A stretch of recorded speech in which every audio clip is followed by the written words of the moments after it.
Welcome to Diwakar physics. चलिए इस video में हम लोग एक क्वेश्चन सॉल्व करेंगे जो इलेक्ट्रोमैग्नेटिक इंडक्शन में है। लेकिन इस क्वेश्चन को करने के बाद आपको पूरा कॉन्सेप्ट क्लियर हो जाएगा। आप पूरा वीडियो देखिएगा, बहुत सारे क्वेश्चंस इसमें इंक्लूड होंगे और पूरा जो एक्सप्लेनेशन होगा वो भी आपको अच्छे से समझ में आएगा। ठीक है, तो सबसे पहले क्वेश्चन देख लेते हैं। तो ये यहाँ पर देख सकते हैं, coil connected to galvanometer. Galvanometer shows deflection to the right when north pole of a powerful magnet is moved to the right as shown in the figure. तो ये कॉयल है, अब ये नॉर्थ पोल यहाँ से इधर मूव कर रहे हैं।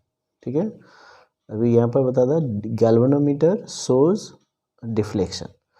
अब ये जो सेंटर जीरो होता है, तो इसको समझने के लिए गैल्वेनोमीटर हमेशा ये ज़ीरो रहता है, यहाँ पर 0 1 2 3 और 1 2 3 इस तरह से इसको बोलते हैं centre zero galvanometer.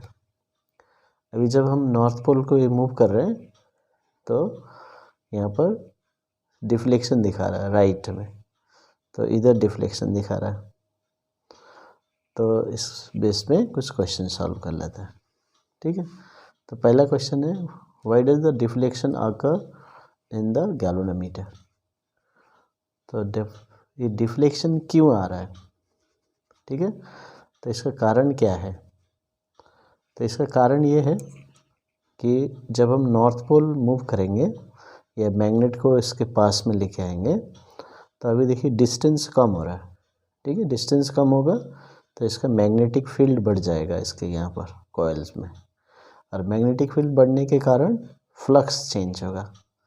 Magnetic flux change होगा तो इलेक्ट्रोमैग्नेटिक इंडक्शन से ईएमएफ बनेगा, यहाँ पर वोल्टेज डेवलप होगा जो करंट देगा, और वो करंट को ये गैल्वेनोमीटर शो कर रहा है। ठीक है, तो देखिए प्रोसेस।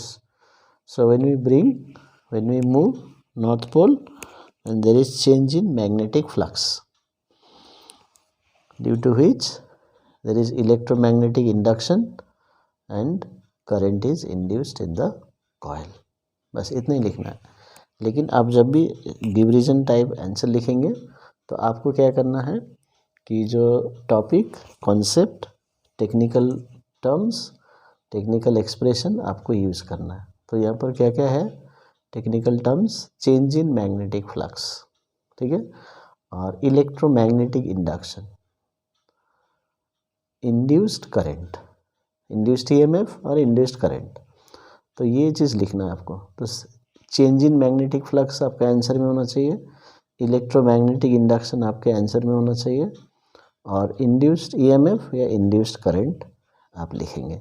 तो तीन चीज़ें हमें यहाँ पर लिख देते हैं तो आपका बेस्ट आंसर होगा। ठीक है, तो कैसे लिखेंगे? तो हम लिखेंगे when north pole of the magnet is moved to the right or moved towards the coil, there is change in magnetic flux। तो इसको अंडरलाइन कर दीजिए, change in magnetic flux linked with the coil। ठीक है, ये change in magnetic flux, magnetic flux नहीं only नहीं है, लेकिन change in magnetic flux चाहिए, तो वो आपको लिखना है, linked with the coil। as a result induced current or EMF is there is as a result there is induced current or EMF due to electromagnetic induction। देखिए, hence galvanometer shows deflection। तो ये तीन चीज़ें आपको answer में लिखना चाहिए। जब ये तीन चीज़ आप इम्पोर्टेंट लिखेंगे तो आपको फुल मार्क्स मिल जाएगा। तो दूसरा क्वेश्चन में जाते हैं। दूसरा क्वेश्चन है, what is the polarity of and A of the coil. तो अभी यहाँ पर देखिए, ये जो कॉइल है इसको ए और बी लिख लेते हैं। तो यहाँ पर कौन सा पोल बनेगा? ठीक है, कौन सा पोल बनेगा यहाँ पर जो कॉइल में। ठीक है, तो अभी इसको समझने के लिए आपको लेंजेस लॉ समझना है। ठीक है, फिर से मैं डायग्राम यहाँ बना देता हूँ।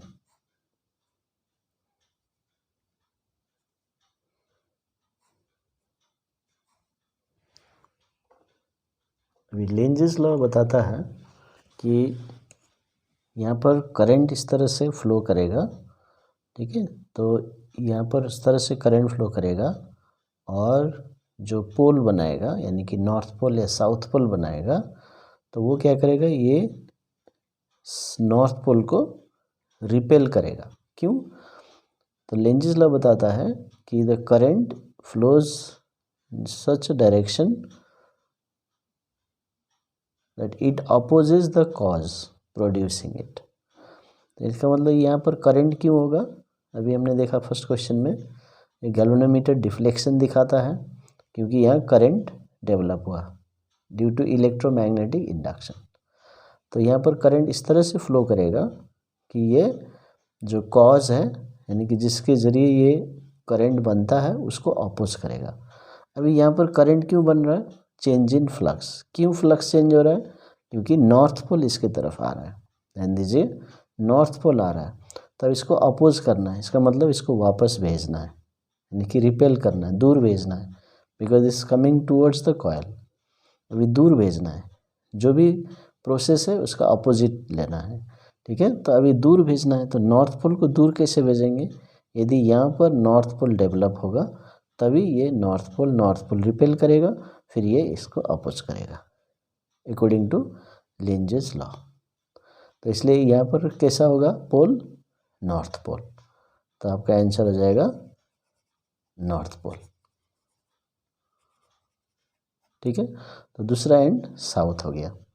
तो ये लेंजेस लॉ। अब मान लीजिए यदि नॉर्थ को दूर ले जाएंगे, ठीक है, तो दूर ले जाएंगे तो अभी फ्लक्स चेंज होगा, करंट फ्लो करेगा ड्यू टू इलेक्ट्रोमैग्नेटिक इंडक्शन, लेकिन ये नॉर्थ दूर जा रहा है, गोइंग अवे। तो अभी इसको अट्रैक्ट करना है, क्योंकि जाने नहीं देना, अभी इसको वापस अट्रैक्ट करना, जो भी चेंज जो होता है उसको अपोज करना है, ठीक है। तो गोइंग अवे मतलब इट शुड अट्रैक्ट। अभी नॉर्थ को कौन अट्रैक्ट करता है? कौन सा पोल? साउथ। तो यहाँ पर साउथ पोल हो जाएगा, ठीक है।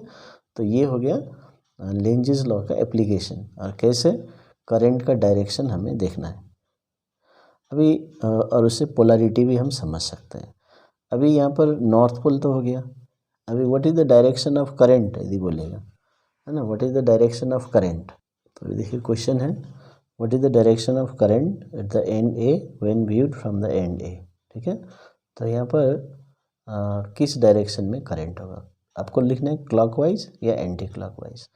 और जब हम व्हेन व्यूड फ्रॉम एंड ए मतलब हम इधर ही से देखेंगे, इधर से नहीं देखेंगे, ठीक है। जब भी हम करंट का डायरेक्शन पता करते हैं उसको सामने से देखते हैं। तो यहाँ से हम यदि देखते हैं तो क्या होगा, करंट का डायरेक्शन नॉर्थ पोल बन रहा है।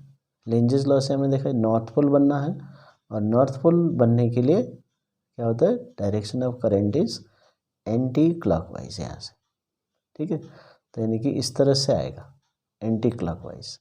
जो फर्स्ट जो टर्न है उसको देखना है, तो करंट एंटी क्लॉकवाइज होना चाहिए। एंटी क्लॉकवाइज का मतलब हो गया ऐसे होना चाहिए ये, ठीक है। नॉर्थ होता है तो एंटी क्लॉकवाइज, तो करंट कैसे फ्लो करेगा, एंटी क्लॉकवाइज। तो ये ऐसे करंट जाएगा, तो यहाँ पर हो जाएगा आपका आंसर एंटी क्लॉकवाइज।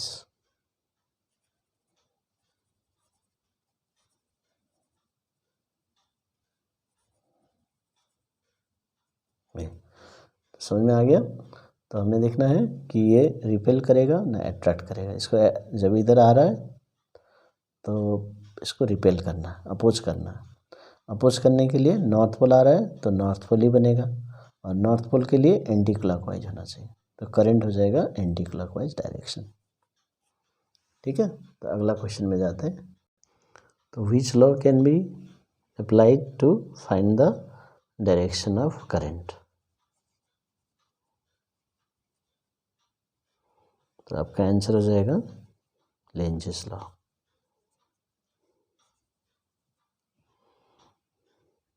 और Lenz's law state the law बोलेंगे तो आप स्टेटमेंट याद रखना है, ठीक है। अभी देखिए अगला क्वेश्चन है, state the observation when north pole is moved away from the coil. तो अभी क्या करेंगे, नॉर्थ पोल यहाँ लेके आ रहे थे, अभी इसको दूर ले जाएंगे।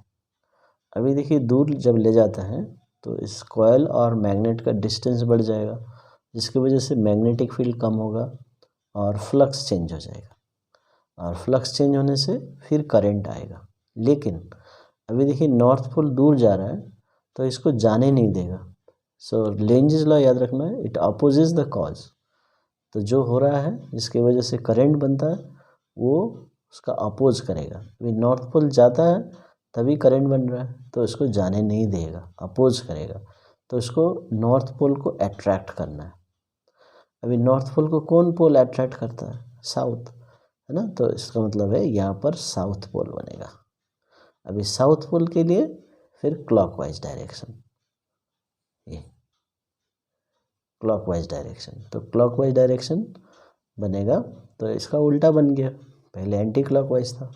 तो अभी गैल्वेनोमीटर राइट साइड में डिफ्लेक्शन दिखा रहा है, अभी वो it will be deflected towards left. तो यही आपका आंसर है। तो आपका आंसर हो जाएगा the galvanometer needle deflects towards left. So galvanometer needle लिख दीजिए, और pointer, galvanometer pointer deflects towards the left. अभी हम लेफ्ट लिखते हैं, क्यों, क्योंकि पहले राइट में दिया है, क्वेश्चन में दिया है कि वो राइट में कर रहा था और अभी लेफ्ट में होगा। यदि क्वेश्चन में नहीं दिया है लेफ्ट में या राइट में, तो आपको क्या करना है, the galvanometer needle deflects the opposite direction. तो आपको लिखना है सारी अपोजिट डायरेक्शन, क्योंकि उस समय आपको लेफ्ट राइट मालूम नहीं चलेगा, ठीक है। तो यहाँ पर अपोजिट डायरेक्शन याद रखना है। यदि पहले लेफ्ट दिया होता तो अभी हम राइट लिखते हैं। यदि कुछ भी नहीं दिया तो आपको देखना है कि डायरेक्शन चेंज हो गया, तो opposite direction, so deflect towards opposite direction compare to the first one. तो वो आपको इम्पोर्टेंट है, ठीक है। अभी अगला क्वेश्चन है, what happens to the deflection in the needle of the galvanometer if north pole of the magnet is moved towards right at a greater speed। ठीक है, अब इसको ग्रेटर स्पीड, जल्दी से हम इसको मूव करेंगे compare to the first one. Greater speed मतलब पहले क्वेश्चन के कंपैरिजन में, ओके। तो अभी यहाँ पर हमको बोलना है कि गैल्वेनोमीटर ज़्यादा डिफ्लेक्शन होगा ना कम डिफ्लेक्शन होगा, ठीक है। तो ईएमएफ जो बनता है वो नंबर ऑफ टर्न्स और change in flux with time, so rate of change of magnetic flux. तो अभी हम देखते हैं कि ये जो फ्लक्स चेंज करना है, यदि कम टाइम में होगा तो ज़्यादा ईएमएफ प्रोड्यूस होगा, और ज़्यादा टाइम लेगा तो कम ईएमएफ होगा, इन्वर्सली प्रोपोर्शनल टू टाइम। तो ये इसे कंपेयर कर सकते हैं। अभी स्पीड ज़्यादा बढ़ाएंगे तो जल्दी हम मूव करेंगे, है ना, टाइम कम हो जाएगा, तो rate of change of flux बढ़ जाएगा, तो EMF will be more, so deflection will be more. So the extent of deflection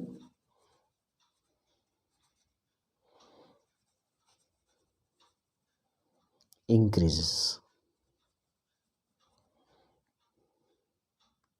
तो इसका कारण क्या है, rate of change of flux ज़्यादा हो गया, और आप सिंपल टाइम से भी कंपेयर कर सकते हैं, ठीक है। टाइम कम है, ईएमएफ ज़्यादा होगा। तो स्लो स्पीड, टाइम ज़्यादा, ईएमएफ कम। यदि फास्ट ले जाएंगे, टाइम कम लगेगा, ईएमएफ ज़्यादा होगा, ठीक है। तो डिफ्लेक्शन इंक्रीजेस हो जाएगा, और ये मूव टूवर्ड्स द राइट है, so the extent of deflection increases. वो राइट में डिफ्लेक्ट करेगा, लेकिन ज़्यादा डिफ्लेक्ट करेगा। तो ये आपका आंसर है। नेक्स्ट क्वेश्चन है, what will be the deflection in the galvanometer if north pole is kept static near the coil. ठीक है, तो अभी यहाँ पर हम ले जा रहे थे तो मोमेंटरीली स्टैटिक रख दिया, रोक दिया, तो अभी फ्लक्स तो होगा लेकिन फ्लक्स चेंज नहीं होगा, ओके, सो आंसर क्या होगा? So there will be no change in flux, so no induced EMF, no induced current, no electromagnetic induction, so galvanometer reads 0, so deflection will be 0, so there will not be any deflection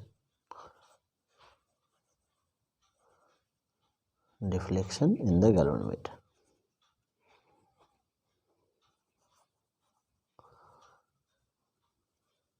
galvanometer needle, ठीक है। क्यों? क्योंकि कोई flux change नहीं हो रहा है, तो फ्लक्स चेंज होना चाहिए, ठीक है। अभी और एक क्वेश्चन है, अभी नेक्स्ट क्वेश्चन है, if both coil and the magnet, so both the coil and the magnet are moved to right at the same speed, देखिए सेम स्पीड में ले जा रहे हैं, तो सेम स्पीड में ले जाएंगे तो सेम गैप होगा, तो सेम फ्लक्स होगा, that means there will not be any deflection, तो ये आंसर होगा। So there will not be any deflection in the galvanometer needle, तो सेम आंसर होगा। So there will not be any deflection in the galvanometer needle. Reason पूछते हैं, so as there is no change in flux. So मैं लिख दे रहा हूँ, लेकिन आपको लिखने का जरूरत नहीं है, यदि खाली ऑब्जर्वेशन पूछता है, रीजन पूछेगा तभी लिखना है।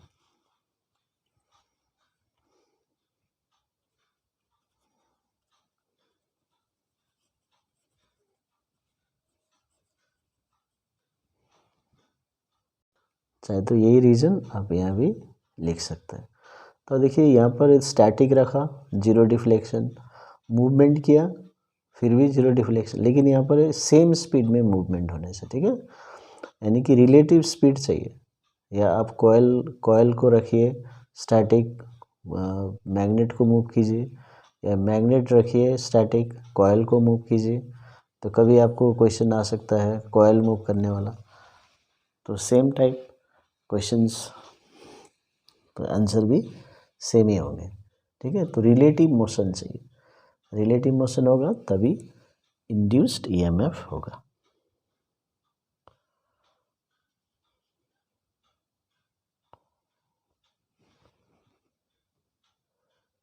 देखिए एक और क्वेश्चन हो सकता है, what happens to the deflection in the galvanometer if the number of turns are increased in the coil with the same length, ठीक है। तो अभी आप सोच सकते हैं कि ये जो कॉइल है इसी को हमने नंबर ऑफ टर्न्स बढ़ा दिया with in this length only,